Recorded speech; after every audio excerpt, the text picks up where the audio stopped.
S P اسے گھور رہا تھا، اس کے چہرے پر سختی تھی۔ لالی اس سے نظریں نہ ملا سکا۔ اس نے گردن جھکا کر صندوقچی میں ہاتھ ڈالا، ساتھ ہی اسے یہ دھڑکا بھی لگا ہوا تھا کہ ٹوکن نمبر 2 نہ نکل آئے۔ اس نے ٹوکن نکالا اور یہ سوچ کر زیادہ احتیاط سے پڑھا کہ اگر نمبر 2 ہوا تو اسے پلٹ کر میز پر رکھ دے گا، مگر اسے خدشہ تھا کہ بار بار ٹوکن پلٹنے سے ایس پی کو شبہ بھی ہو سکتا ہے۔ لالی نے دھڑکتے دل سے دیکھا، ٹوکن نمبر 2 نہیں، نمبر 8 تھا۔ ایس پی خاموش کھڑا تھا اور مسلسل لالی کو گھور رہا تھا۔ لالی نے اسے ٹوکن کا نمبر دکھایا اور کمرہ نمبر 8 کی کنجی اس کے سپرد کر دی۔ ایس پی کنجی لے کر ہال سے جانے لگا۔ لالی کے ہونٹوں پر تبسم آ گیا۔ کرخت چہرے والے ایس پی کے حصے میں کمرہ نمبر 8 آیا تھا، اس میں مہر سلیمان کی بیوی راحیلہ تھی۔ اب مسعود آیا، اس کے نام کمرہ نمبر 2 کی بجائے نمبر 5 آیا۔ لالی ایک بار پھر ٹوکن پلٹنے اور دوبارہ قرآن اندازی کرنے کے جھنجھٹ سے بچ گیا۔ سب سے آخر میں شیخ عبدالحمید مگوں آیا۔ وہ لالی کے لیے خاصا ٹیڑھا مسئلہ بن گیا۔ پیچیدگی یہ پیدا ہوئی کہ امیدوار ایک تھا، صندوقچی میں 1 کے بجائے ٹوکن 2 تھے، نمبر 2 اور نمبر 10۔ اگر نمبر 10 نکل آتا تو کوئی گڑبڑ پیدا نہ ہوتی، وہ کمرہ نمبر 10 کی کنجی اسے دے دیتا، لیکن ٹوکن نمبر 2 نکلتا تو وہ اسے الٹا رکھ کر دوبارہ قرآن اندازی نہیں کر سکتا تھا۔ اس کی گنجائش ہی نہیں تھی، نہ ہی وہ ٹوکن نمبر 2 کی کنجی دے سکتا تھا، اس کے پاس تھی ہی نہیں۔ لالی نے جھٹ پینترا بدلا، مسکرا کر بے تکلفی سے بولا، اب لاٹری شاٹری کیا نکالنی ہے جی، اپنے پاس صرف 1 چابی ہے اور اسی کا ٹوکن ڈبے میں پڑا ہے۔ وہ کنجی خانے سے نکالنے کے لیے جھکا۔ حمید مگوں نے کچھ کہنا چاہا مگر لالی نے اسے بولنے کا موقع نہیں دیا۔ کنجی اس کی طرف بڑھاتے ہوئے بولا، لو جی، یہ رہی نمبر 10 کی چابی، جا کر تالا کھولو اور دیکھو تمہارے نصیب میں کون سی لگائی آئی ہے۔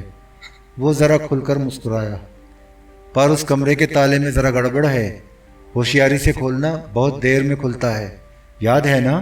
میں اوپر سے دیر میں لوٹا تھا، وہ اسی کمرے کے تالے کا چکر تھا۔ حمید مگوں نے کنجی ہاتھ میں نہیں لی۔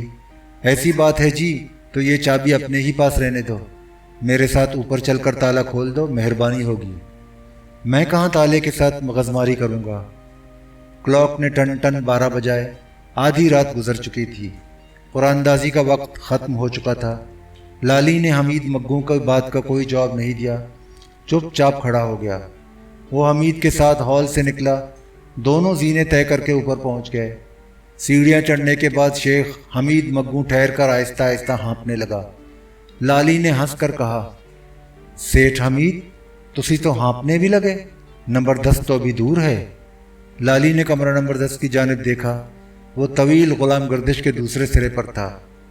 میں ادھر کے 8 چکر لگا چکا ہوں، یہ نواں ہے۔